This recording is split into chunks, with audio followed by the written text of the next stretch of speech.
This is a Founding Media podcast.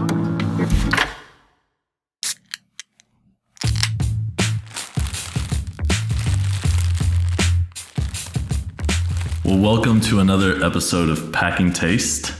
Today we have Clayton Christopher, co-founder of Cavu Venture Partners and co-founder of Sweet Tea Leaf and Deep Eddy Vodka. Sweet Leaf Tea. Sweet Leaf Tea, sorry. No worries. I'm getting a little nervous.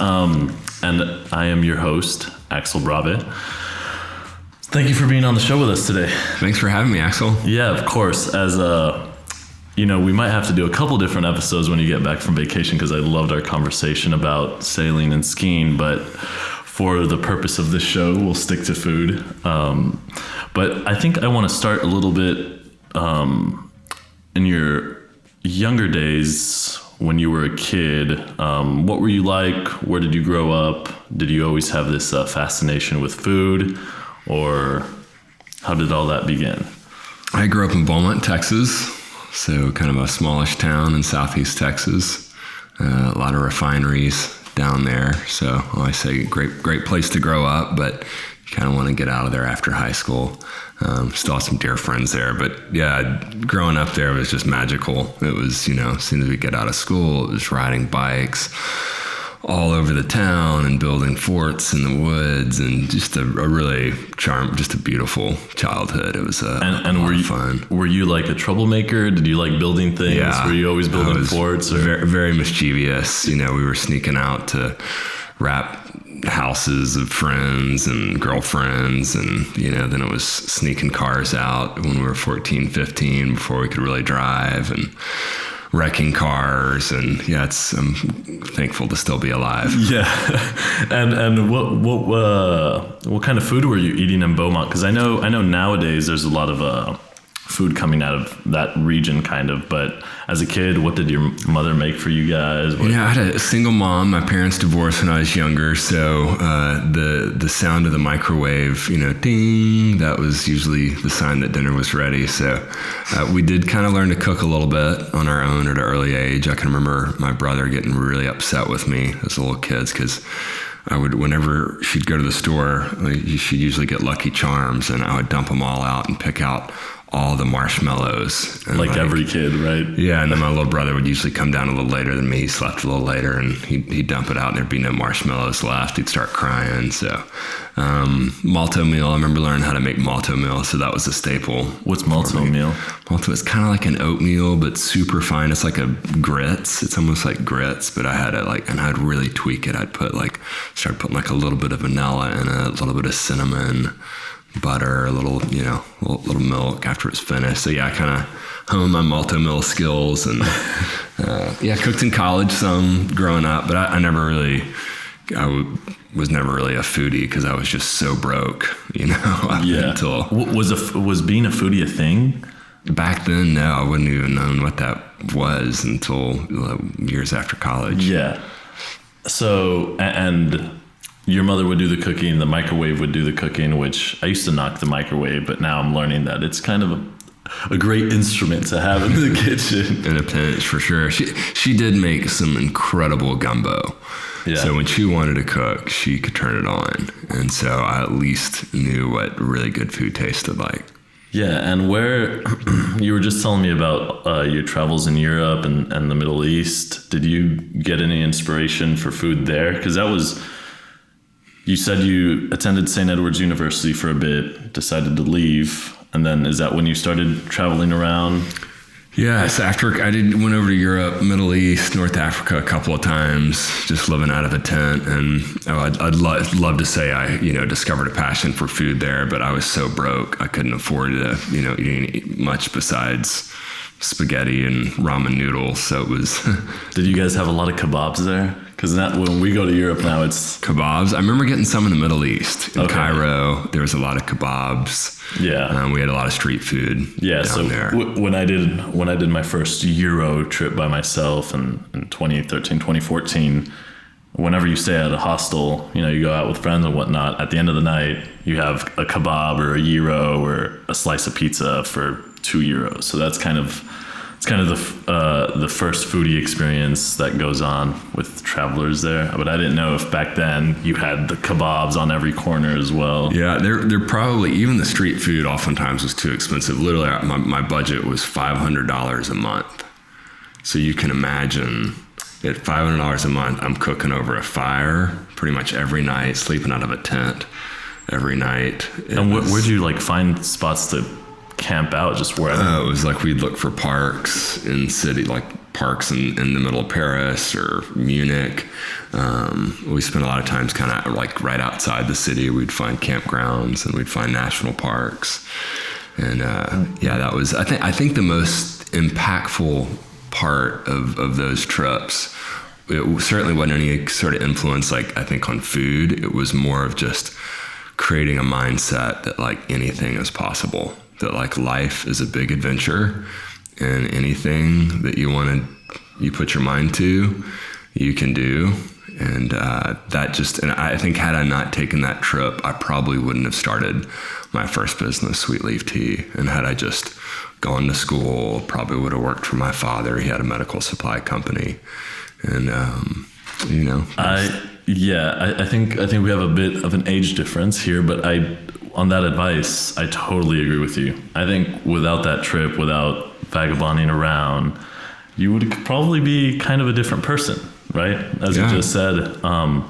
What do you think? Did you see some sort of medium there while you were traveling that kind of connected people? You said food didn't like hit you right in the face, but the idea that anything was possible and like sharing those moments with people or friends you just met, was there some sort of medium that connected everybody, that everyone was young and traveling, or everyone was, I don't know. Does that make sense? Yeah, a little bit. I think the biggest part of it, Axel, is probably just this. It really, when you travel, it awakens in us a fascination about other cultures. And I think that there's something that, helps us realize that the world's much bigger than just us. The Western world that we live in with all the media and everything, it kind of encourages us to put ourselves at the center of the universe, which is never a healthy thing. It's definitely not a recipe for long-term happiness or joy. But I think when we travel in other cultures and you learn about other cultures, it really sparks a curiosity and a fascination about other people, other places, other beliefs. I think it increases tolerance and just curiosity. And so that's what it really did for me, is just this, like, it made me just really curious. Yeah, I agree with you. I think what you said earlier as well, that you kind of realize that anything is possible. And it's funny you say that, because we stayed at this riad in Morocco, and the one thing the host there would always tell us was all is possible, all is possible. So that became the theme of this whole trip that I was on with two of my best friends.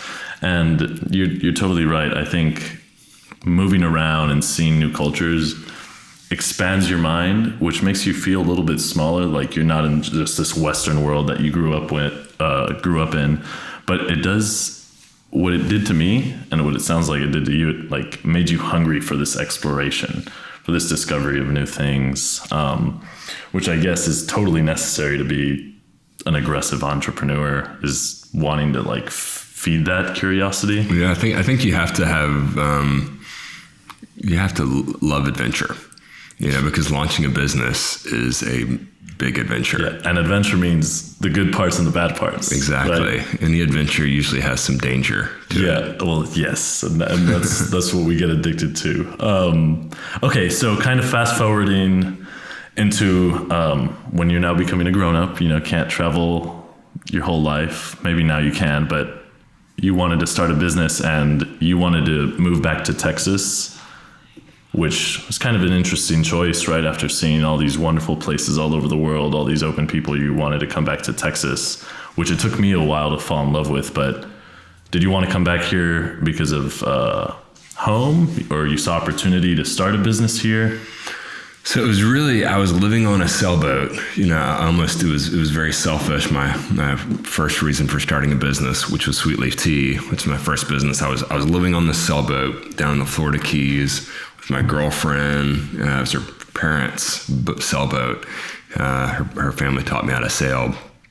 And he kept threatening to pull the plug on the charter boat operation that we were running down. What boat was this? Keys. Sorry? It was a 40-foot cat. Okay. Your dad wouldn't have allowed you on it because it wasn't a monohull. Exactly. But it was a beautiful 40-foot cat. And I knew that if I ever wanted to own that boat, I was going to have to go get a real job. But I didn't want to go work for somebody, and I didn't want a typical real job. So I'd heard about a guy in Alabama who had a company called Milo's Tea, which was just this, at the time I had never heard of it before, but the owner of the sailboat had told me he knew this guy, and so this guy had crushed it, building this iced tea company and was doing really well. And so I asked him if he'd make an introduction. And so on a road trip back to Texas, I sat down with him for about an hour and a half, Ronnie Carlton. Hope Ronnie's still alive. He's an awesome dude for spending time with me. And he didn't give me trade secrets or anything. It was just, I was really impressed with his operation, with the quality of the product. It was the only tea I'd ever tasted that tasted like my grandmother's iced tea, like real homemade iced tea. The only packaged tea you've ever tasted. Right, the only packaged tea I'd ever tasted, because all the teas out there at the time, Lipton, ST, Snapple, it was all high fructose corn syrup. Not tea. Not made from the best stuff on earth. I'm like, Snapple, really? Best stuff on earth? High fructose corn syrup, tea solids, caramel color? Yeah. My grandmother didn't use that stuff. So, that was really the inspiration for Tart and Sweet Leaf, was to create something that tasted really like homemade. And so you're moving from Florida back here, and I was talking to our friend Scott about this, but when did the CPG, because you guys were, he was doing stubs while you were doing the tea. Was there anything else going on in Texas that was in your face? Oh, there's a CPG scene here. Not much. There was. And what time was this around? Gosh, I started the company, I believe, in 97, 98, and then moved it to Austin in 2000. You started it in Beaumont. Okay. Started it in Beaumont, where I was brewing tea in pillowcases, filling bottles with garden hoses. But did that for 3 years in Beaumont, and then moved it to Austin. And at the time, the only other company I can think of that was here was Michelangelo's.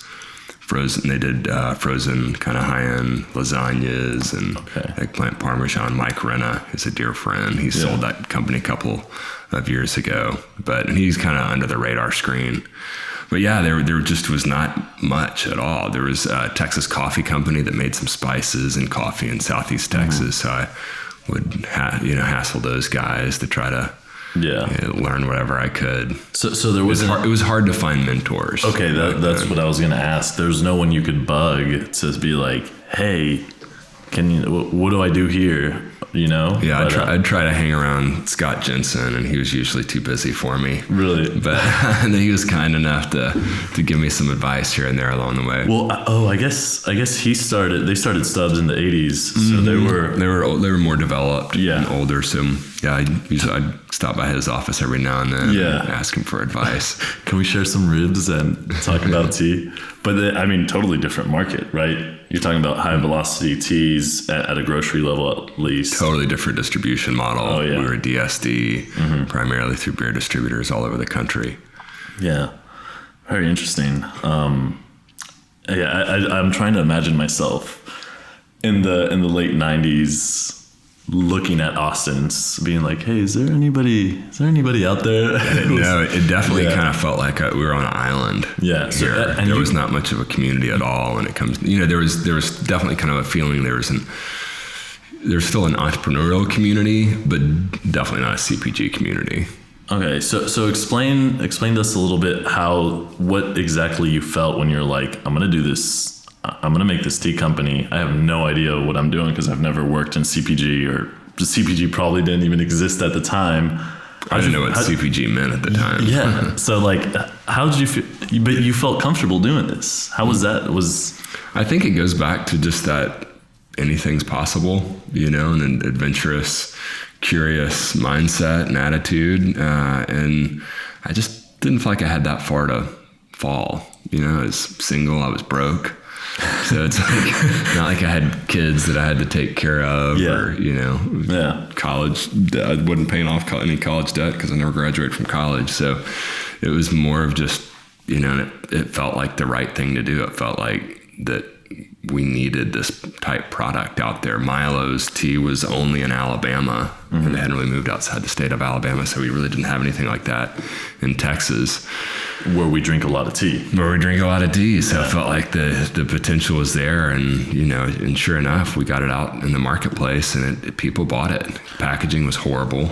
It's just, I wish you had some here so I could see it. I've got an old bottle on my shelf in my office. I'll show you after this. And and I think you've said this once in one of your talks, but how important do you think it was for you to just start doing this and start taking action versus sitting around talking about it, researching it, thinking about the label, thinking about the flavors versus just doing the damn thing? Yeah, had I done a ton, had I gotten my degree and written a full-on business plan and done a bunch of research, and I probably would have never launched it because I'd have realized how hard it would have been. Single non-alcoholic single-serve beverage is one of the most challenging categories in all of CPG. Has it always been like that? It's continued to get more and more and more competitive. Back in the day, like when they were building Snapple, distributors used to actually go do sales work for you. Most of these distributors charge high 20s, 30% margins. And for that much margin, that's your sales force. Yeah. But yet there's so much competition. There begun to be so much competition. They just don't really do sales anymore. You're lucky if they drop your product off. Yeah. So you're like, unbelievable. I'm having to pay somebody 30% just to drop off my product to these stores. And so then you end up having to build your own sales force on top of that. So I don't want to call it a broken business model, but it's a very expensive business model. And it's like that in spirits too. Largely. So it's good that you didn't know that before starting. Right. This, So back to what I would say. I use this a lot with entrepreneurs, but perfection is the enemy of good. If you're trying to get it perfect, you're never going to reach perfection. You got to be committed to it, but you got to just launch and then fix the plane while you're flying. That's beautiful. I think to kind of piggyback on that, growing up, one of the sayings in our house was los perfeccionistas no logran nada, which translates to the perfectionists don't get anything done. Because you just can't complete anything. Because first off, I think perfection doesn't really exist, but working towards something that's impossible, you'll just keep doing that instead of just doing the thing, right? Wow. Okay. Yeah, more important to get launched, get on the shelf, but then you have to continually iterate. I think even what's in the product, like the product itself, packaging especially, I think it's kind of a never-ending pursuit of perfection. We went through 6 packaging changes in 5 years at Deep Eddy. So it was just, we were constantly tweaking. We probably went through. I was told that you're a huge packaging label person. You love redoing it, adjusting it, adapting. Yeah, and it's a lot of time, ideally you launch with something that's really good, and then from that it's an evolution. Ideally you don't have to make a revolution or some big pivot on packaging and communication. That's going to happen sometimes, but ideally it's just, and it's because brands are like living, breathing people. You have to look at them as though they're alive, and the most dynamic brands, they're constantly innovating, minor packaging tweaks, and consumers can, they can tell when those brands, there's almost like a sixth sense we have, and those brands that are most dynamic, that are most authentic, that really speak to the deeper why and have beautiful packaging and product is, the ones that succeed are the ones that are usually continuing to focus on kind of the evolution toward perfection. Yeah. You're never going to get there, but you got to continue to try. Exactly. Yeah. I like that. The brands that breathe, you got to kind of nurture it, make sure they continue to stay live. Okay, so kind of to dive right in, I wanted to have a conversation with you about innovative products versus differentiated products. And they kind of could mean the same thing, but the way I'm going to define it for our purposes today is innovative products, which are kind of new to market products. So like bone broth a couple of years ago, or gluten-free pasta a couple of years ago, versus differentiated products, which are products that are already out in the market, but you're going to differentiate yours because of X, Y, and Z. So like flavored vodka or sweet tea. I think there was flavored vodka before Deep Eddy's, or there was, but you guys differentiated it by using natural flavors versus artificial flavors. And real fruit juice. Yeah. And then the tea, there's already, I guess there wasn't a lot of tea, but there was the tea in Alabama, but most of the teas weren't really teas. It was just fructose and high sugar, versus your recipe was your grandmother's recipe. Real tea leaves. Yeah. Real cane sugar, organic. Yeah. So do you like innovative products more than differentiated products? Do you see one being easier to run than the other? Apples to oranges? I mean, yeah, the holy grail is, I think, if you can get something that is like really innovative that has not been out there before, because then you have a lot less competition. So, you know, when I created Sweet Leaf Tea, it was differentiated, but there was lots of other teas on the marketplace. So I'm a big believer when you're in a very crowded category. Now listen, to even have a reason for being in the launch, you've got to be differentiated. You know, there has to be a reason your product, you know, exists in the consumer's mind. Like why should this product deserve to be on the shelf? And so Sweet Leaf was very different than the products around it on the shelf, but it was small difference. It wasn't like a massive difference. And in those situations, there's a lot of them out there. I mean, you look at most categories, like, do we really need another tequila? There's tons of tequilas launching right now. Do you really need another straight vodka? That's one of the most competitive categories out there. But if you have a point of differentiation there, then I think it's really important to have a strategy that's narrow and deep versus wide and shallow. So it is all about, like when we started Sweet Leaf Tea, I mean, we focused just on Beaumont, Texas and Southeast Texas. And within a couple of years, I mean, we're outselling any other tea in that area. And then within about 4 years, we were outselling Snapple in Texas. And we woke them up so much that they ended up switching from high fructose corn syrup to sugar.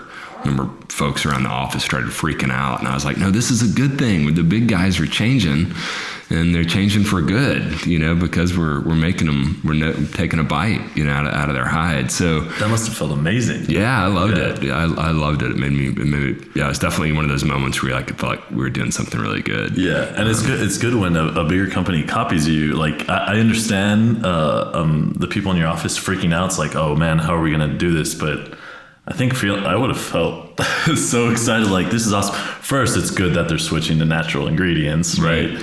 But it's like, okay, I'm teaching some people something, right? That's right. We're doing something right. Yeah.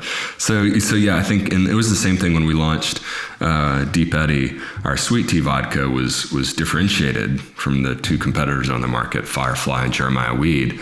But those guys were using high fructose corn syrup, caramel color, cheap vodka, and we just had a more premium product. We're using honey to sweeten the product with real tea leaves.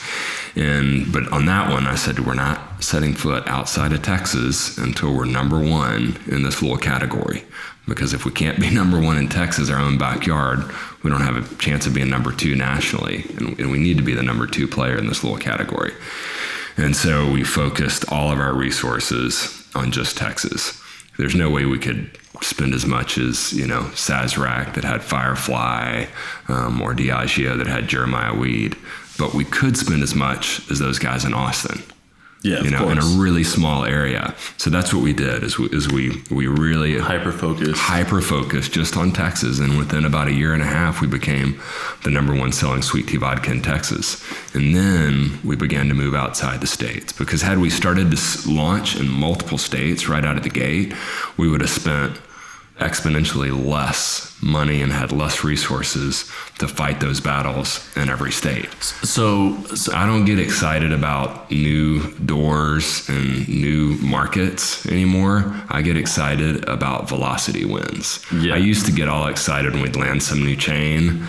No more ringing the bell when we land a new chain. No. We ring the bell when we see that we're in the top quartile of velocity within the category. I listened to this podcast of this woman. It's called In the Sauce in New York, but she always says you don't ring the bell when you get the first order. It's when you get the third, fourth order. That's when you start celebrating. Because you're right. You should celebrate your wins, but the velocity nowadays is kind of what helps. So before we go into velocity and whatnot, what was the strategy you guys were using as you focused in Texas? And do you still preach that strategy today with all the companies you mentor? Absolutely. So we, and I want to make sure we stay on that kind of differentiation versus true innovation, because there's a different strategy. Yeah. We'll get there. For real innovation. So hold me to that. But the things that we would do is what we wanted to do everywhere. We just couldn't afford to do it in multiple states, multiple markets. So it was just, we wanted to, if we got into a bar on-premise account, I always told the reps, it doesn't count unless we're on the menu. Like, don't tell me you landed at a count if you just went and sold a few bottles and they're sticking it behind the bar, because nobody knows who we are. We've got to be on the menu, and we have to have ways to activate that account. Are we doing tastings? Are we doing specials, happy hours? I want to be on the drink menu, and bartender education. Yeah. So not vodka with Red Bull, deep Eddy with Red Bull. Like that? or like the sweet tea vodka at the time, like all you needed to do was mix it with club soda or sparkling water, or lemonade. So we wanted to get it past people's lips. So we were doing a lot of demos in liquor stores so people could taste it. We were sponsoring events in Texas, and then we were making sure it was we focused a lot on premise, in these bars, but we wanted to get on the cocktail menus, because that's how people go to the cocktail menu a lot of times to look and see so that was kind of the heavy lifting that we did in Texas and in other markets, but we had to do it in a small, tight area first, because I knew that if we were more worried about opening up more distributors and more chains, we wouldn't have the time, attention, or resources to do all that heavy lifting that was necessary to get the velocities and the product awareness up. But switching to innovation, so what happened is we then ended up developing Ruby Red. And Ruby Red, that was kind of our racehorse. Things were going well, but when we came out with Ruby Red, the company really took off. And that was just such a differentiated, it was such an innovative product, because all the flavored vodkas on the market at the time, they were all clear. So they all used artificial flavoring. There was no sweetness to them because they didn't add any sugar. They didn't use real fruit juice. We used real fruit juice and natural flavors. Even natural flavoring has residual color. So you see all these clear vodkas and you're like, what the hell? They're all using artificial flavor. So we used real grapefruit juice, because one of our favorite cocktails was just, it's like Greyhound, vodka, grapefruit juice. And so we made kind of a concentrated version of that, and that was our Ruby Red that we came out with, and it crushed it. There was nothing like it on the market. It just took off. It took off, and we were having a hell of a time keeping up with production. We moved to 2 shifts, and we even moved to 3 shifts for a while, which was insane. But so in that scenario, I think we were in about 6-7 states at the time when we came out with Ruby Red, and immediately I said, the strategy's changed. We need to get into all 50 states as quickly as possible, because we don't need this narrow and deep versus wide and shallow. We just need, it's like first mover technology advantage. Exactly. Like I knew if we could just get it on the shelf, because there was no real competition, like people would buy it. And so sure enough, we started opening up states as fast as we could and hiring a lot of salespeople. And I guess just to reiterate, that innovative product, the Ruby Red, when you were like, let's take this to all 50 states, it was no one else had this product. So let's fill up every market as much as possible because it'll naturally sell itself. In my mind, there was not really any competition. Yeah. I knew there was going to be copycats. So we needed to be first to market to establish our brand, our product in the minds of these consumers. Man, it's funny how the world works. On the other night, Saturday night, I was out with my roommate and we met some ladies and they were all ordering Ruby Red on the rocks. And I was just sitting there. God bless them. I was like, man, I'm going to be talking to Clayton on Monday about this. This is so funny. But it's still a kick-ass product. Obviously, people are still drinking it. But I like that we're talking about innovation versus differentiation because as mutually exclusive as they are, we do try to bring them together as much as possible. When I was launching my brand, it started with the chimichurri sauce. It's, like I told you, it was my chore growing up. It's what I always made. And I realized, well, there's like 2 or 3 competitors. It's all in like pourable marinade jars. It'd be interesting to put it in a pouch. And I was like, is that differentiated? Is that innovative? What would work? But I ended up putting it in a jar. So now I have this product that's entered the market with kind of dead competition. It's like, I think some big name brand like makes some chimichurri sauce, some gaucho ranch that's like $4.99. They put weird stuff in it that I don't know how to pronounce, stuff I've never grilled with. So I like to consider it kind of a new product, but I guess technically it's just differentiated. But I'm trying, as I grow my brand, I'm trying to learn how to position it. Should I put it in a pouch? Should I pair it with the meat department at the grocery level? And I wanted to get your take on it. What are your thoughts about that? Like, would you consider this an innovative product, even though there's 2 dead competitors there? Or is it a differentiated product because it comes from an authentic story of growing up and how I learned kind of like your tea. Your grandmother taught you the recipe, and that story is what sold. Yeah, I think the challenge for you will be to make it differentiated, because it's hard to say it's innovative because it's been around for a long time. You've got competitors there. A lot of people make it at home. But I think a lot of times the way you merchandise it too, you'd mentioned like in the meat department, a lot of times the way you merchandise can differentiate yourselves from the competition. Putting in places where there's an impulse buy opportunity, such as the meat department. It's kind of like Beyond Meat. One of their strategies that's been really successful for them is they didn't want to be sold in the vegan frozen section.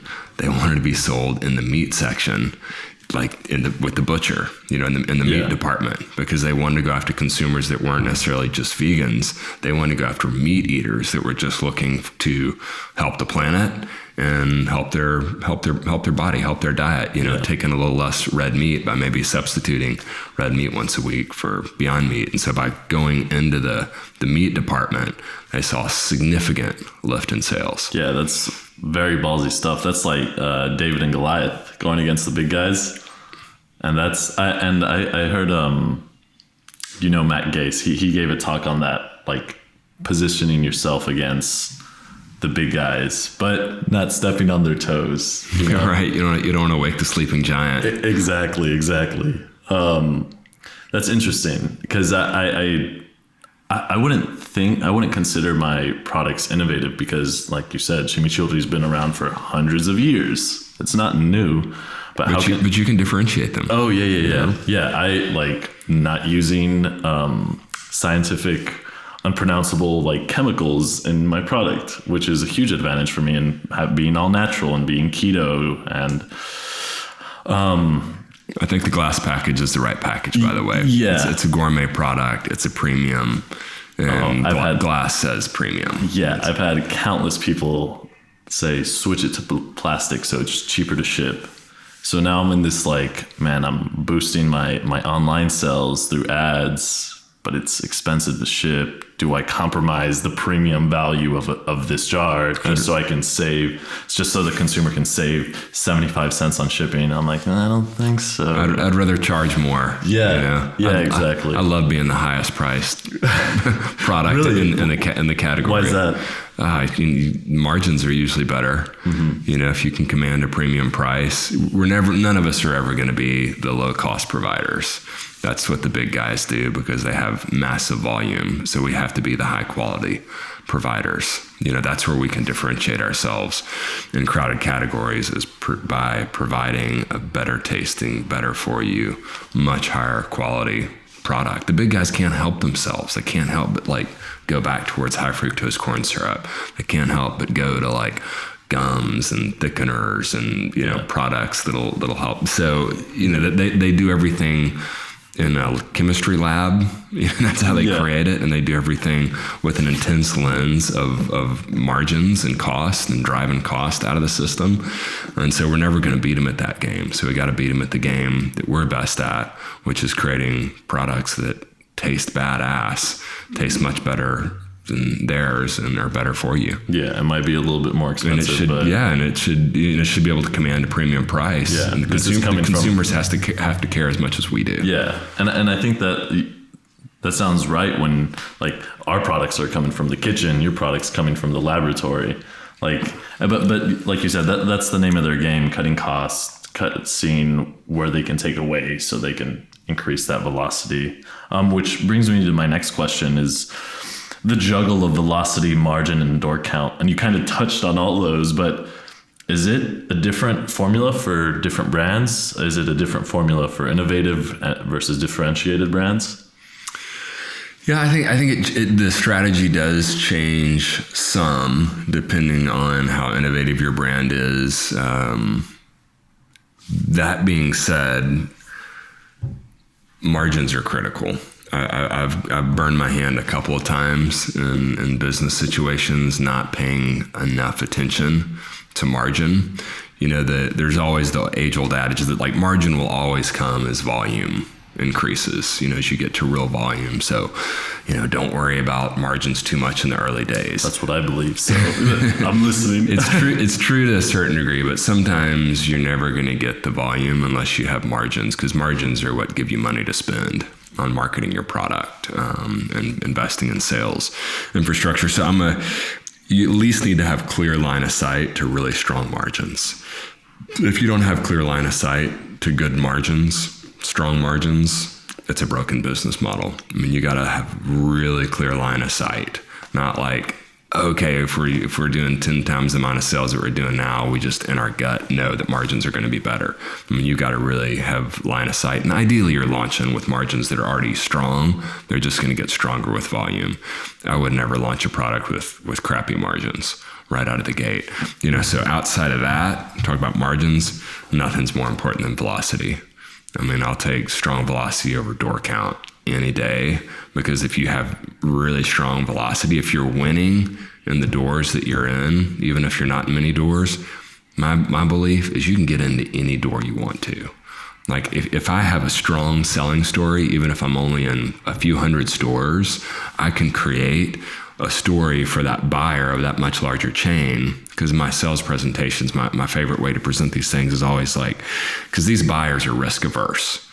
If you loved risk and adventure, you're not going to go be a buyer at Walmart, or Ahold or Target. Mm-hmm. So you have to take the risk away from them. What I like to do is to show them the biggest risk is not saying yes to my brand. Look how strong the sales story is, and you're going to miss this opportunity if you don't jump on the train. And that just helps you get the yes that you want to get, because so many entrepreneurs, a lot of entrepreneurs go out of business because they yes themselves to death. They're unable to say no because they're so desperate for revenue and sales and growth. So but you have to know when to say no, and you have to know when to say yes, and you have to say a lot of no's to honor your yeses, which means velocity, because then you have that sales story, and you can go to the retailer that you want to be in. You can say, here's why you should bring my product on, and you're crazy if you don't, because we're crushing it. But also, here's what I need from you. So if they say, I'm going to take 2 SKUs, put you on the bottom shelf, and I'm going to put you in the crappy zip codes, you can say, no, you're not ready for me. You got to be able to walk away from the business. Mm-hmm. Yeah. And I think the fact of having a good velocity versus a good door count is, the velocity means more to the consumer, or the velocity should mean more to us. Because if there's high velocity, people know who you are and they're continually buying your product for a certain reason, versus, like I mentioned, one of our competitors in the chimichurri, they're in a lot of stores, they're in Kroger's and whatnot. No one's ever heard of them though. No one's heard about them. Versus now I have a little cult following here in Texas where people are like, oh, I've seen your stuff at this event, or I've seen you hand this out here, or I've seen you at a Central Market. High velocity means defensible revenue. I always say not all revenue is created the same. I would much rather, and when we look at investing in companies now and working with them, I would much rather see a company doing $5 million in sales out of one market or one state than $10 million in sales across 50 states. Because when you have a high concentration of revenue in a smaller area or with one chain, and you're in that top 10% of velocities in your category, that you have high consumer awareness, you have higher household penetration, and it's going to be really tough to knock you off your little throne. Yeah, it's a lot more comfortable. So it's high, so that revenue is much higher quality. Yeah, and that's what's going to get you the yeses. Down the road doors, from other get you all the doors. So before we go into brand strategy, can you quickly talk about, very quickly about knowing when to launch a new product within your brand? Innovation. Where could we go? Mm-hmm. Where should we go? And how do we make those decisions? Yeah. I think innovation. I think a lot of brands innovate too quickly. I think the things that you have to really ask yourself is, if you have a product that's working, but you're only in 1,000 or so doors, why would you innovate? It goes back to the sales tree. The easiest way to get new sales is selling more of your existing products to existing stores.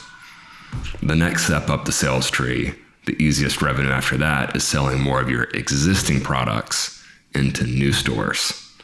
Into new stores. And the next one is new products into existing stores. So until you've really gone deep in the marketplace with your existing product line, I wouldn't innovate. It's one thing to say, let's add an additional flavor. That's not real innovation. That's just kind of keeping that brand health alive and excitement around it. Where I would encourage innovation early on, and I've been victim to this, is if you have to pivot, if you really need to make the brand's not working. If the velocities aren't working and you're not in that top half, the top quartile of velocities within your category, something's wrong. Is it a packaging problem? Is it a distribution problem? Is it a merchandising problem? Or is it a product problem? So I've seen situations where we've had dramatically change the product and the packaging. So early on. So the whole myth or the whole idea behind, I'm in 500 stores with 3 SKUs. Well, I have those 500 stores. Let me make 4 new SKUs so I can put them in those stores. That's kind of a silly idea, it sounds like. Yeah, I think it's adding 1 to 2 new flavors a year, because you gotta be willing to cut the ones that aren't performing as well. So sometimes it's you'll hear add 2 new flavors a year and kill 1 flavor a year, so you can trade them out to hold that shelf space, because you don't want the retailer telling you, I'm cutting this SKU. You want to go to them proactively and say, hey, I want you to bring in these 2 new flavors, but we want to discontinue this flavor. Yeah. Ideally you're doing that active management, on your own. The other thing, if you are going to innovate, or when you do innovate, because the most valuable brands tend to be platform brands. They tend to be brands that can go into multiple categories. But when you think about where you could go, then you have to think about where you should go. And it's really adjacent categories. Burt's Bees, for instance, when they were doing a lot of lotions and shampoos, all natural. Well, the last CEO they had, he really wanted to get into cosmetics. But that was a pretty big jump to go from like shampoo and lotion all the way to like eyeshadows. And so, and he didn't feel like they had permission within their consumer base to make that big of a jump yet. But that's where he wanted to go. And so the first thing they did is said, let's get into chapstick. I said, that's, chapstick. It's like lotion for your lips. And he said, okay, let's get into colored chapstick. It's like, I get it. Just another step, chapstick, but it's lipstick. And then all of a sudden they had permission to start going, that was knocking on the door of cosmetics. And so then they went into like blushes and eyeshadows, and they're doing great in cosmetics now. But had they gone there right out of that was a 2.5 year process, but had they gone there right out of the gate, he didn't think they would have made it. Yeah. So adjacent categories, kind of baby steps. Where do you feel like you have permission to go amongst your consumer base? Yeah. So don't go from sauces to cereal.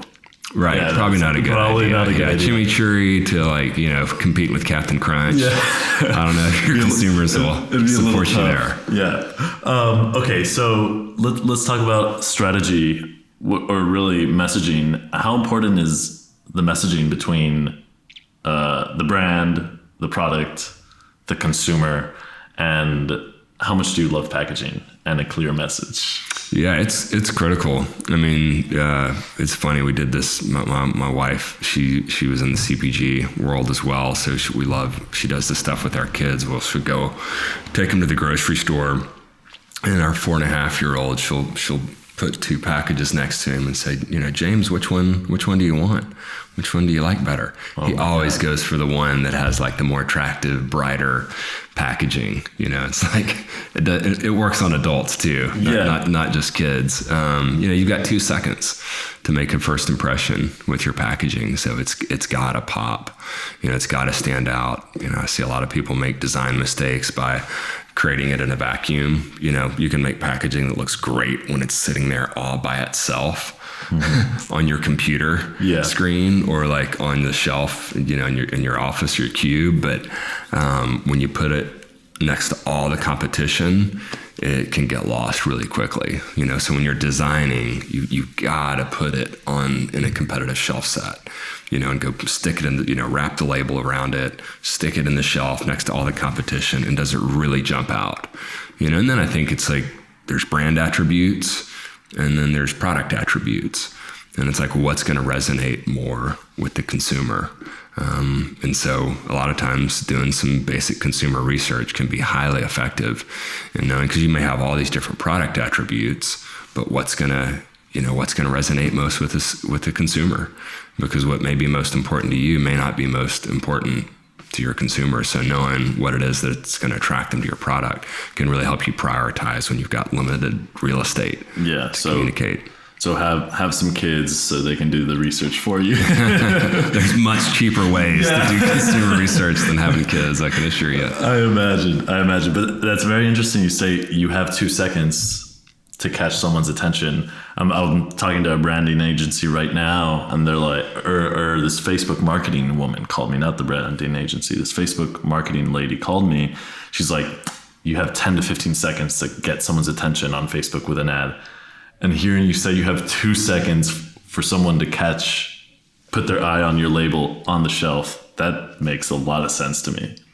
Literally, there's hundreds of items on the shelf, and when someone might turn their head to the left and catch a glimpse of your label, if it's shiny. Yeah, we don't want to think too hard. I mean, deep down inside, we were programmed as like humans, as animals, to conserve calories, to not expend calories, and like having to think too hard about a marketing message or packaging. We naturally want to move away, and go on to the next package. So you want it to be super clear, very simple. The most beautiful package out there oftentimes is like very simple messaging. Yeah. And how important are like certificates and claims on the packaging? Not as important as the overall packaging? I mean, I think in terms of like kind of secondary communication, those can be important. Is it organic? So that is the secondary stuff. Yeah. When I'm holding the Waterloo can, the first thing that catches me is the orange and the highlight outside of the text. And then I noticed the 0 calories, 0 sugar, 0 sodium. Yeah, I mean, it's sex sells. So it's like people want to be associated with brands that have personality and they want to identify with, that are aspirational. It's kind of like with single serve beverages, why you don't see many people walking around with private label single serve beverage. Sam's Club, Kirkland, it's just because that they don't want that to be, they want it to be a reflection of themselves. So they would rather spend the extra money on Evian, Fiji, and it's like, it's the same stuff. Yeah. It's inside the Kirkland bottle, but it's just a much sexier package. And so we're drawn to that. It's almost like a beautiful woman. Initially she really catches your eye. You're looking at the Waterloo can here and you're like, oh, like this gorgeous piece of fruit here and the beautiful font and the colors that pop, but then you go on a couple of dates and it's like values become really important. It's not just a pretty face is nice for a date, but after that, it's like you better have strong values. And it's like, okay, what are these product attributes here? How does it taste? It's like, okay, this really tastes amazing. This is non-GMO. This is it's 0 calories, 0 sodium. It's actually good for me and it's good for the environment. So yeah, I think that becomes super critical. But the first thing that grabs you is the personality of the brand, is the visuals. Yeah, I think as animals, when you said sex sells, I think that's pretty on point. Okay, so kind of having to wrap up here, but I wanted to ask you, how necessary is it nowadays to raise capital to grow your CPG company? Yeah, it's gotten a lot more expensive, over the past decade. As big exits have happened over the years, these splashy headlines, at these really high valuations that a lot of these CPG brands have sold for, more capital is coming to the marketplace. And all that does is drive up the expenses for brands. It just makes it more expensive to compete. So I would say when you're rolling your brand out kind of through retail, it's almost impossible not to raise capital at some point unless you just have something really innovative, incredible margins. So yeah, it's becoming, I'd say, more and more important and more capital intensive. The beauty of the internet and e-commerce is it gives you a margin advantage, that you're able to bypass the retailer. You're able to have a direct, listen, I love a lot of retailers out there, but they are just a necessary evil between the brand getting to the consumer. At the end of the day, as a brand owner, all you want to do is have a relationship with that consumer and sell your product to them. The retailer is basically just this chessboard that's in between you and the consumer that you've got to deal with. So by being able to sell directly to these consumers, D2C, which has become obviously very popular. Food and beverage has lagged in e-com historically, but it's catching up quickly. I mean, it's growing. It's on fire right now. So I'm seeing more and more brands get profitable at a very early stage that would have been pretty much impossible to do had they only had a retail kind of wholesale strategy. But now being able to sell directly to the consumer, you're able to capture that extra 30-ish, 40-ish% margin that the retailers would typically take. And that's huge. Yeah. That can be the difference between profitability and, cash burn. So a lot of the CPG companies, you men are here. You're on the board with SKU, right? Yes. Mm-hmm. Yeah. So you guys preach to them all the time. Be on Amazon. Like that's the number one. And I've talked to some of the companies that have. And even better than Amazon is if you can sell website directly to them off your website. Kettle and Fire this was a bone broth company that we invested in not too long ago. The Mayor's brothers, Justin and Nick, awesome folk, two young guys, super dynamic, super sharp, incredible product. They were doing a little over 10 million in revenue. They'd never sold to a retailer, and they were never sold on Amazon. And they were very, very profitable, and they own 100% of the company. That's it's amazing. all because of the, developing a strong D2C strategy. So it's, more and more we look for that at Cavu for investing opportunities. That's kind of like, you got to find out how to build that advertisement online to find. And then you already have like that built-in consumer base when you do go to retail that causes you to have to spend less on demos and promotions. Yeah. Because you already have a built-in consumer base. Jeez. So what are some of the key items that investors like you look at or look for really in these new companies that are popping up? Is there I think so much around the company, it's oftentimes the people behind the company is just as important, if not more important, than the actual product that they're selling. I look for entrepreneurs that are highly curious, force of nature. I like to say high IQ is a nice to have, but not a need to have. If it were a need to have, I wouldn't be sitting here talking to you. Because I just had to outwork it because I was never that smart. But, I think if you have someone that is a force of nature and extremely passionate, these entrepreneurs will figure out a way to get to the top of the mountain. And it's not always the most likely trail that they start on. I think ideally, it is a product that is going to make the world a better place and is better for you. And that's a trend that is here to stay. Sugar is public enemy number one. People are looking for better for you products that ideally have a positive impact on the environment as well. So, great products that taste delicious. Consumers don't want to compromise. They want it to be better for you, but they want it to taste great too. So it has to taste great. If it's not gorgeous packaging, that can all be fixed. But you can't fix the team. Now we can add to the team and strengthen it. But, if and I would say integrity is just hugely important. I want to know bad news before good news. And just finding someone that's passionate and knows that they found their life calling. When you meet those people, then you know that they found their life calling. Their odds of success are significantly higher than those who are just doing it to make a quick buck. Would you ever tell an entrepreneur, like, you really love this person, they have a lot of talent, the curiosity's there, would you be like, hey, you should drop this product or add this product to your line? Or is that something you don't step on someone's toes like that? Oh no, I tell them how I feel all the time. Okay. I let them, I don't own a crystal ball that I keep underneath my desk. Sure? I may have a good intuition on things, but I always give entrepreneurs, whether I'm an investor in that company or whether they're just coming to me for advice. If they're sharp, they don't want me just to tell them their baby's pretty. They want to know what needs to be fixed and how they can get better. So I try to be brutally honest with them. That's good. Well, I think we're all out of time. Unfortunately, I think we can both keep this conversation going, but are there any last pieces of advice or remarks you'd like to make? Any new things on your horizon you'd like to share?